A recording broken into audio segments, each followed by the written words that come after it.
Hi, this is Real Estate Ron here with a quick installment on buying investment properties. I'm happy to say earlier today, I closed on a home purchase in Westchester Borough here in Chester County.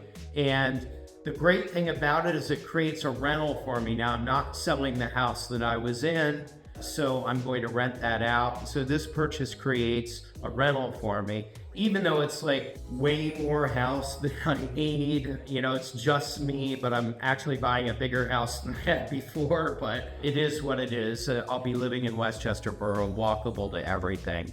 One of the exciting things about this purchase is that I get to do another renovation project. So I'm going to do renovations to the home similar to what I've done in the past, and I got a renovation loan.